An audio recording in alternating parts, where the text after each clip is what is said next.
स्वागत है आपका दिव्य हिमाचल टीवी में। शाम के 6 बज चुके हैं और प्रदेश की तमाम खबरों के साथ हम आपके समक्ष आ चुके हैं। कई लेटेस्ट अपडेट्स आज इस बुलेटिन में हम आपके साथ साझा करने वाले हैं। देखिए, विशेष तौर से जो बड़ा फैसला सीनियरिटी पर सामने आया है उससे जुड़ी जानकारी हम आपको देंगे।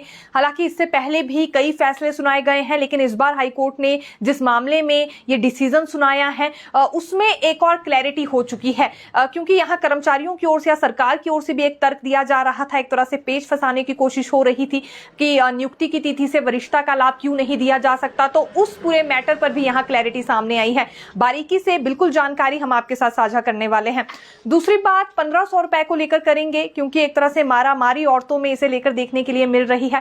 हालांकि देखिए, खास इंपैक्ट तब से लेकर हुआ है जब से यहां 3 महीनों की किस्त एक साथ महिलाओं को जारी की गई है। उसके बाद लगातार हर जिले में उन महिलाओं की तादाद बढ़ती जा रही है जो कि आवेदन करने के लिए जिला कल्याण अधिकारी के पास पहुंच रही है। यह भी बिल्कुल एक आंकड़ा स्पष्ट रूप से हम आपके समक्ष रखने वाले हैं कि अभी तक कितनी महिलाओं के आवेदन आ चुके हैं, और ये आवेदन वाला आंकड़ा जानने के बाद आप बिल्कुल हैरान होने वाले हैं। एनटीटी भर्ती में फिर विवाद हो गया है, और विवाद इतना बढ़ गया है कि बड़ा आंदोलन का रूप ये लेने वाला है। दरअसल ये कौन सा वर्ग है जो अब आंदोलन करने की चेतावनी जिनकी ओर से दी जा रही है? एनटीटी भर्ती में आखिरकार ऐसा क्या हो गया है?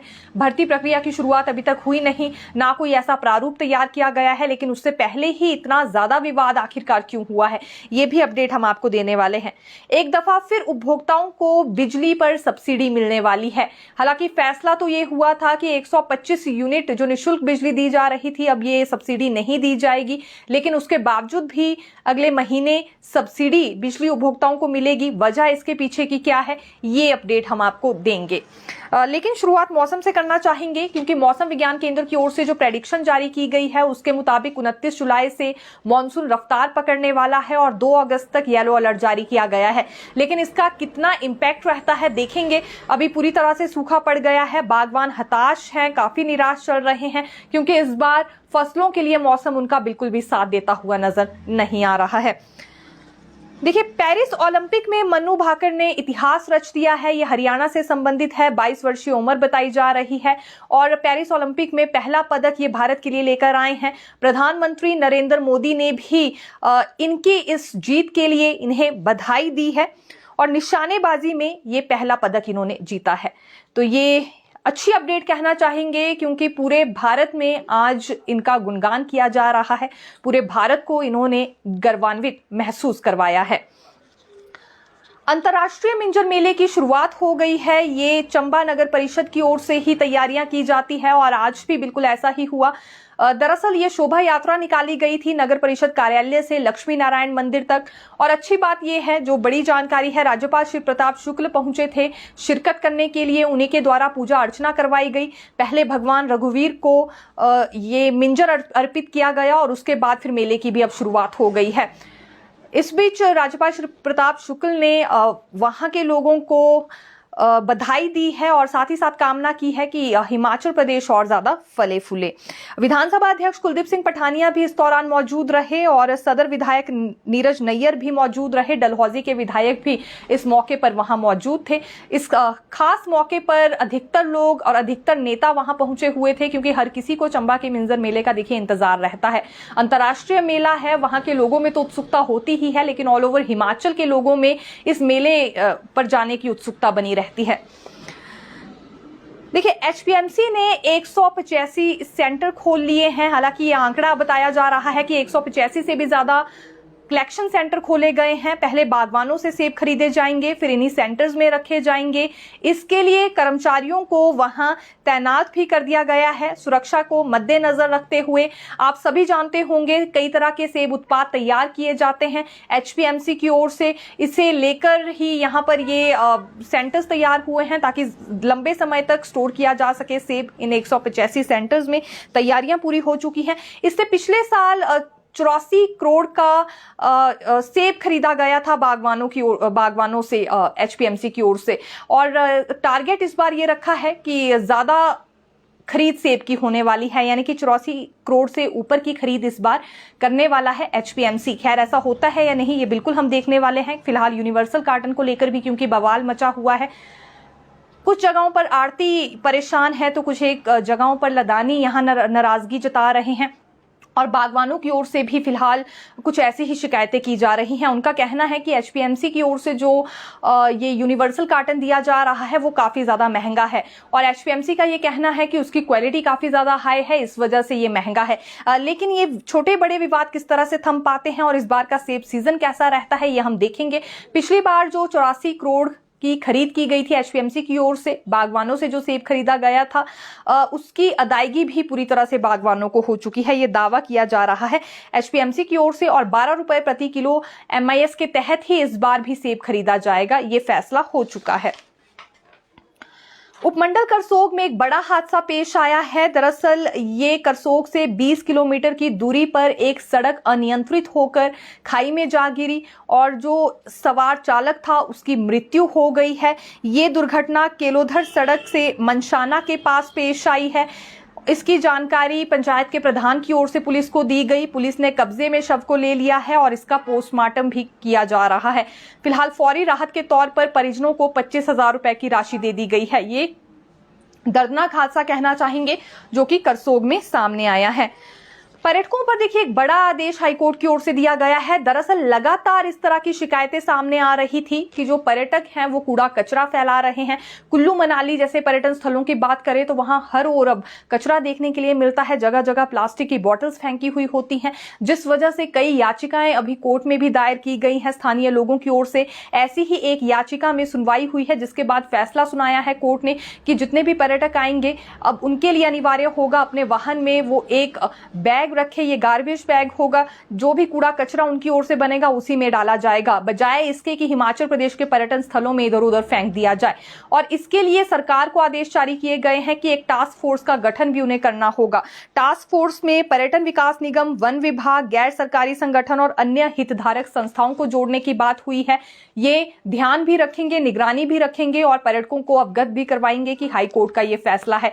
साथ ही साथ जो टूर ऑपरेटर्स हैं, ट्रैवल एजेंसीज हैं या वाहन चालक हैं, उन्हें भी जिम्मा सौंपा जाएगा कि वो इस बात को लेकर पर्यटकों को जानकारी दें। उनके पास वाहन में एक ऐसा बैग होना जरूरी है जिसमें वो कूड़ा कचरा डालेंगे, बजाय इसके कि हिमाचल प्रदेश के अन्य इलाकों में इधर उधर उसे फेंका जाए। तो अच्छा निर्णय लिया गया है, कोर्ट ने भी इस मामले में बड़ा संज्ञान लिया है और जो फैसला सुनाया गया है पर्यटकों पर उससे जुड़ी जानकारी हमने आपको दी है। देखिए, गैर शिक्षक कर्मचारी महासंघ में बड़ा रोष है और कारण इनके रोष का ये है कि काफी लंबे समय से इनकी डिमांड्स पूरी होती हुई नजर नहीं आ रही। ये दरअसल इन्होंने फेडरल हाउस मंडी में बुलाया था और त्रिलोक ठाकुर जो कि अराजपत्रित कर्मचारी महासंघ के अध्यक्ष हैं, ये त्रिलोक ठाकुर का अपना ग्रुप है, तो उन्होंने भी इनके इस फेडरल हाउस में शिरकत की है। 400 के करीब गैर शिक्षक कर्मचारी वहां एकत्रित हुए थे जिन्होंने अपनी डिमांड्स रखी हैं त्रिलोक ठाकुर के समक्ष और साथ ही साथ ये भी कहा है कि अब किसी भी हाल में इन मांगों को पूरा किया जाए। इसमें कुछ एक प्रमोशन से जुड़े मामले हैं तो कुछ एक मूल वेतन से जुड़े मामले हैं। इनका कहना है कि 3 जनवरी 2022 में नियमित लिपिक और कनिष्ठ कार्यालय सहायक के मूल वेतन में जो कुछ एक अंतर आ गया है उसे ठीक किया जाए। दूसरी बात, 2012 में नियुक्त लिपिकों को वरिष्ठ सहायक और सेवादार से लिपिक प्रयोगशाला परिचर के पद पर पदोन्नति दी जाए। ये 2 से 3 कैटेगरीज इन्होंने अलग अलग बताई है। एक तो ये नियुक्त जो लिपिक हैं इन्हें वरिष्ठ सहायक के पद पर प्रमोट किया जाए और जो सेवादार हैं उन्हें लिपिक के पद पर और या फिर प्रयोगशाला परिचर के पद पर पदोन्नति दी जाए। खैर कितनी जल्दी हो पाता है देखेंगे, क्योंकि प्रदीप ठाकुर का भी जो गुट है एनजीओ फेडरेशन के वो भी अध्यक्ष हैं, तो उनके सामने भी कई डिमांड्स कर्मचारियों ने रखी है। अब त्रिलोक ठाकुर ने भी क्योंकि दावा जताया है, अभी सरकार की ओर से किसी भी एनजीओ फेडरेशन को मान्यता नहीं मिली है, लेकिन अपने अपने स्तर पर ये फिर भी मीटिंग्स बुलवा रहे हैं, कर्मचारियों की डिमांड्स पर चर्चा कर रहे हैं और जब तक जेसीसी की बैठक नहीं हो जाती तब तक ये भी क्लियर नहीं होने वाला है कि आखिरकार किस एनजीओ फेडरेशन को यहाँ सरकार की ओर से मान्यता दी जाती है। काफी ज्यादा देरी इस बार देखिए इसमें भी हो गई है। एनटीटी भर्ती में बवाल मच गया है और आंगनबाड़ी वर्कर्स काफी ज्यादा परेशान चल रही है, लेकिन ये नाराज सिर्फ राज्य सरकार से नहीं है बल्कि केंद्र सरकार से भी नाराज है। इस वजह से क्योंकि हाल ही में जो बजट पेश किया गया है केंद्र सरकार की ओर से उससे ये नाखुश है। इनका कहना है कि इनके मानदेय में कोई भी बढ़ोतरी नहीं की गई और जबकि ये काफी ज्यादा उम्मीद लगाकर बैठी थी। दूसरी बात इन्होंने ये कही है कि जो बाल विकास परियोजना है उसे निजी हाथों में सौंपा जा रहा है, उसमें कटौती की गई है, ये इनके साथ बड़ा अन्याय है। इस तरह के अन्याय को ये नहीं बर्दाश्त करेंगी, इसीलिए जल्दी ही सड़कों पर उतरेंगी। ये भी इनकी ओर से अल्टीमेटम देखिए दे दिया गया है। तीसरी सबसे बड़ी बात इन्होंने ये कही कि जब सुप्रीम कोर्ट की ओर से 2 साल पहले फैसला सुनाया गया है कि ग्रेच्युटी और अन्य सुविधाएं इन्हें दी जाए, तो राज्य सरकार आखिरकार इस फैसले को यहां लागू क्यों नहीं कर रही है। अब इसके बाद ये कहां जाएं? हाई कोर्ट का दरवाजा खटखटा चुकी है, सुप्रीम कोर्ट का दरवाजा खटखटा चुकी है, सुप्रीम कोर्ट से भी फैसला सामने आया है लेकिन उसे भी लागू नहीं किया जा रहा है। तो ऐसे में अब बड़ा आंदोलन करने के सिवाय इनके पास और कोई रास्ता नहीं रहता है। चौथी नाराजगी इन्होंने एनटीटी भर्ती को लेकर जताई है। इनका कहना है कि पहले पूर्व जयराम सरकार ने यह वादा किया कि प्राथमिकता आंगनबाड़ी वर्कर्स को प्री प्राइमरी कक्षाओं को पढ़ाने के लिए दी जाएगी, लेकिन अब इसमें एनटीटी डिप्लोमा 2 साल का अनिवार्य कर दिया गया है, जिस वजह से ये ऑटोमेटिकली अपने आप ही बाहर हो गई हैं। ये बर्दाश्त नहीं करेंगी, एनटीटी भर्ती में प्राथमिकता दी जाए। 30% कोटा नहीं, इन्हें 70% कोटा इसमें दिया जाना चाहिए। और जो बाल विकास परियोजना है उसका दायरा बढ़ाया जाए, बजाय इसके कि उसमें कटौती कर दी गई है। तीसरी बात, ग्रेच्युटी और अन्य लाभ इन्हें दिए जाए, जो कि फैसला इनके हक में सुप्रीम कोर्ट से आया है। खैर, मांगे बहुत बार रख चुकी हैं लेकिन हो कुछ नहीं रहा है। अब आंदोलन का इन्होंने अल्टीमेटम दिया है, इसके बाद कितना असर सरकार पर होता है ये हम आने वाले दिनों में देखेंगे। आशा वर्कर्स भी परेशान हैं। इनका कहना है कि मानदेय की अदायगी समय से नहीं की गई है। एक तो बहुत कम मानदेय मिलता है और वो भी समय से नहीं दिया जा रहा। इन दिनों इन पर ऑनलाइन कार्य को लेकर दबाव बनाया जा रहा है, जिसके लिए इन्हें अपना मोबाइल इस्तेमाल करना पड़ता है। यदि ऐसा है तो सरकार की ओर से ही इन्हें मोबाइल फोन दिए जाने चाहिए। इनका जो डाटा है वो पूरी तरह से काम में ही इस्तेमाल हो जाता है। ये शिकायत इन्होंने की है क्योंकि मानदेय इनका बहुत कम है, तो ऐसे में अपना रिचार्ज भी इन्हें करवाना पड़ता है, अपना पर्सनल फोन यूज करना पड़ता है। ये कई तरह की छोटी बड़ी समस्याएं हैं। बहुत ज्यादा काम इनसे लिया जा रहा है लेकिन ना के बराबर मानदेय है। या तो सैलरी में बढ़ोतरी कर दी जाए या रेगुलर पॉलिसी इनके लिए बनाई जाए या कुछ एक और प्रावधान इन्हें सुविधाएं देने के लिए होने चाहिए ताकि ये अपनी ड्यूटी पर डटी रहें। देखिए, पेंशनर्स और कर्मचारियों ने भी अब चेतावनी दे दी है। ये पूर्व कर्मचारी नेता हैं गोपाल दास वर्मा, जिनका कहना है कि अगर 15 अगस्त को कोई खास अनाउंसमेंट नहीं होती है हिमाचल में कर्मचारियों के लिए और पेंशनर्स के लिए, तो ये उसके बाद आंदोलन करेंगे। सभी जानते हैं, देखिए, जो 15 अगस्त है स्वतंत्रता दिवस है और ये खास मौका रहता है हिमाचल के कर्मचारियों के लिए भी। उम्मीद लगाकर बैठे रहते हैं कि हो ना हो मुख्यमंत्री सुक्खू की ओर से कोई ना कोई अनाउंसमेंट जरूर की जाएगी। तो इस बार भी उम्मीद लगाई है कि डीए एरियर को शायद एक मुश्त ही इन्हें प्रदान कर दिया जाए, लेकिन ये संभव कैसे है जब बार बार सरकार की ओर से ये रोना रोया जाता है कि अभी आर्थिक स्थिति हिमाचल प्रदेश की ठीक नहीं चल रही है। आर्थिक स्थिति में सुधार करने की अति आवश्यकता है। तो ऐसे में एरियर डीए दिया जाता है या नहीं, ये बिल्कुल देखना काफी रोचक रहने वाला है। और इस बीच जो आंदोलन को लेकर चेतावनी दी गई है, इसके भी देखिए अभी कई मायने यहां पर बदल गए हैं। देखिए, एक दफा फिर बिजली उपभोक्ताओं को बिजली सब्सिडी मिलने वाली है। ये सरकार की ओर से हाल ही में फैसला लिया गया है, जिसके बाद बिजली उपभोक्ताओं को बड़ा झटका भी लगा था कि 125 यूनिट के आधार पर अब सब्सिडी यहां पर नहीं दी जाएगी बिजली उपभोक्ताओं को। लेकिन इस पर आदेश अभी तक जारी नहीं हुए हैं, यानी कि नोटिफिकेशन आई नहीं है, जिस वजह से ये फैसला अभी लागू नहीं हो पाएगा। तो 1 महीना और अभी ये सब्सिडी बिजली उपभोक्ताओं को मिलने वाली है। ये राहत भरी खबर कहना चाहेंगे, यानी कि जो लोग 125 यूनिट से कम बिजली का इस्तेमाल करने वाले हैं उन्हें बिल नहीं आएगा, और जो 125 यूनिट से ज्यादा बिजली इस्तेमाल करेंगे उन्हें 125 यूनिट आधार पर ही सब्सिडी यहां पर दी जाएगी। तो ये झटका इस महीने फिलहाल नहीं लगने वाला है। और अभी 2 से 3 ऐसे पेच भी है इस मामले में जो क्लियर नहीं हो पाए हैं, जिस वजह से अधिसूचना जारी नहीं हो पा रही है। पहली बात तो ये कि किन कैटेगरीज को इसमें रखा जाएगा, और दूसरी बात ये कि क्या सिंगल मीटर के आधार पर ही अब यहाँ पर बिल बनाए जाएंगे।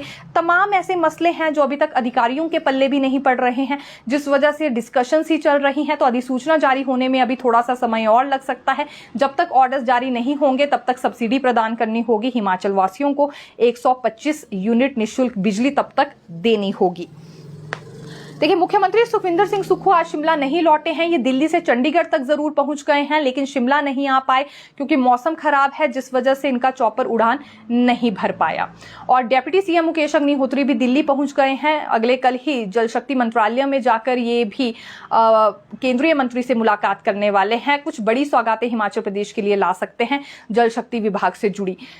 मुख्यमंत्री सुक्खू ने पिछले कल ही राहुल गांधी से मुलाकात की थी और अभी चर्चाओं का दौर कुछ ज्यादा तेजी में नजर आ रहा है। यह हलचल काफी बढ़ गई है कि अब मंत्रिमंडल विस्तार हो सकता है, एक पद खाली चल रहा है, लेकिन किसे मंत्री पद दिया जाएगा ये सोचना समझना काफी ज्यादा मुश्किल है।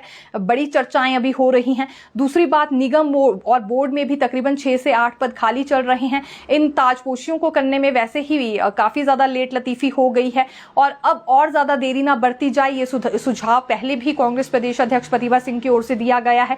तो ऐसे में कैसे अब जल्दबाजी की जाती है, क्योंकि संगठन और सरकार से कई जुड़े मुद्दे वहां पर उठाए गए हैं। विशेष तौर से संगठन में अभी हालात किस तरह के बने हुए हैं, कैसे सरकार संगठन में और ज्यादा तालमेल बढ़ाया जाए और ये निगम बोर्ड की ताजपोशियां कब तक की जाए, किसे ये दायित्व सौंपा जाना है, तमाम मसलों को लेकर वहां चर्चा हुई है। जैसे ही मुख्यमंत्री सुक्खू लौटेंगे तो बड़ी खबर जरूर यहां पर निकलकर देखिए सामने आ सकती है, नियुक्तियों को लेकर भी और अन्य मसलों को लेकर भी। कांग्रेस प्रदेश अध्यक्ष प्रतिभा सिंह का कार्यकाल भी लगभग अब खत्म होने को आया है। ऐसे में हो सकता है नया प्रदेश अध्यक्ष भी फिलहाल कांग्रेस में देखने के लिए मिले।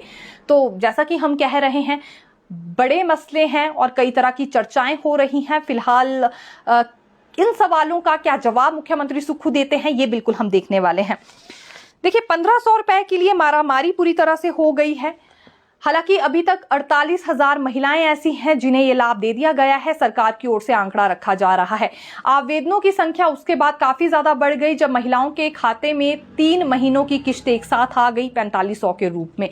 फिर बाकी महिलाओं को भी विश्वास हो गया कि ये स्कीम तो सच में जमीन पर उतारी गई है, यानी कि महिलाओं को सच में यहाँ 1500 का लाभ दिया जा रहा है। अभी फिलहाल देखिए, शिमला से जो हमारे पास आंकड़ा सामने आया है उसके मुताबिक 2570 महिलाएं लाभान्वित हुई हैं, जिन्हें 1500 की राशि यहां पर दी जा रही है। इसके अलावा यह आंकड़ा जानकर आप हैरान होंगे कि जिला शिमला में ही अब देखिए कितने आवेदन आ गए हैं। ये 76,911 आवेदन आ चुके हैं और अभी जिन महिलाओं को लाभ दिया जा रहा है, जिसमें सिर्फ 2570 महिलाएं हैं जिनकी आयु 18 से 60 वर्ष के बीच में है, 1,15,60,500 रुपए की राशि उन पर खर्च की जा रही है। लेकिन जिस हिसाब से आवेदन आ रहे हैं, अभी छंटनी होगी। ये जरूरी है कि ये जो भी महिला अप्लाई कर रही है वो खुद आशा वर्कर या आंगनबाड़ी वर्कर नहीं होनी चाहिए, उनका पति सरकारी कर्मचारी नहीं होना चाहिए, केंद्र की नौकरी में नहीं होना चाहिए, आउटसोर्स कर्मचारी भी नहीं होना चाहिए, परिवार से कोई सदस्य पेंशन उस परिवार में नहीं लगी होनी चाहिए। ये सभी मापदंड अगर पूरे होंगे उसके बाद ही महिलाएं इसके लिए पात्र मानी जाएंगी। फिलहाल सबसे ज्यादा भीड़ हमें ग्रामीण इलाकों में भी आवेदनों के लिए देखने के लिए मिल रही है और जिला कल्याण अधिकारियों के पास इसके लिए महिलाओं को जाना होगा। लेकिन 76,911 आवेदन अगर देखिए शिमला में ही यहां सामने आए हैं तो अंदाजा लगाया जा सकता है, अगर कांगड़ा, हमीरपुर, चंबा जैसे कि दुर्गम क्षेत्र भी हैं, क्योंकि चंबा की जानकारी दे वहां तो अधिकतर ही दुर्गम क्षेत्र हैं, इसी तरह से लाहौल स्पीति, किन्नौर, यहां न जाने कितने आवेदन अभी तक आ गए होंगे। बात लाखों तक पहुंच गई है। कैसे छंटनी की जाएगी और जो बाकी डॉक्यूमेंट वेरिफिकेशन प्रोसेस है उसे भी कितनी ज्यादा तेजी से पूरा किया जाता है, ये अब देखना रोचक रहेगा, विशेष तौर से तब जब 48,000 महिलाओं को ऑलरेडी अभी लाभ मिल रहा है। तो आने वाले समय में कितनी महिलाएं लाभार्थी के तौर पर इसमें और जुड़ने वाली है, ये आंकड़ा देखिए बिल्कुल जल्दी हम आपके समक्ष लाने वाले हैं। नियुक्ति की तिथि से वरिष्ठता का लाभ मांगा जा रहा है और कई ऐसे केसेस सामने आए हैं जहां हाईकोर्ट की ओर से कर्मचारियों के फेवर में ही फैसला भी सुनाया गया है। एक और केस ये नरेंद्र नायक मामला है, यहां भी हाईकोर्ट ने महत्वपूर्ण फैसला दिया है और कॉन्ट्रैक्ट की अवधि को पेंशन में जोड़ा जाए, ये ऑर्डर दे दिया है सरकार को, ये फैसला सुना दिया है।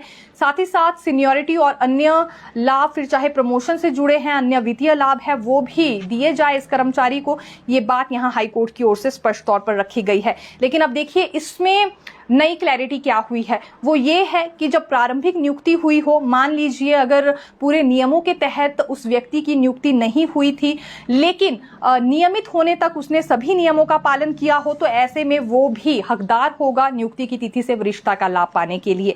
ये दरअसल एक पेच फंसाया जा रहा था कुछ एक कर्मचारियों के केस में कि जब प्रारंभिक नियुक्ति हुई थी तो कुछ एक नियमों को दरकिनार कर दिया गया था या सही से नियमों का पालन नहीं हुआ था। लेकिन अगर प्रारंभिक नियुक्ति के बाद नियमित होने तक खुद यहां नियुक्त कर्मचारी ने सभी नियमों का पालन किया है, बकायदा अपना काम किया है नियमित तौर पर, तो वो बिल्कुल हकदार होता है और कॉन्ट्रैक्ट की अवधि को भी उसके लिए काउंट किया जाएगा पेंशन देने पर। देखिए, शिक्षकों पर एक बड़ा फैसला सामने आया है। जनजातीय क्षेत्रों में उन शिक्षकों को भेजा जाएगा जो यहां पर अतिरिक्त स्टाफ के तौर पर देखे जा रहे हैं।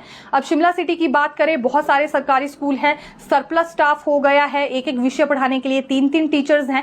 इसी वजह से अब डेपुटेशन पर इन्हें जनजातीय क्षेत्रों में भेजा जा सकता है।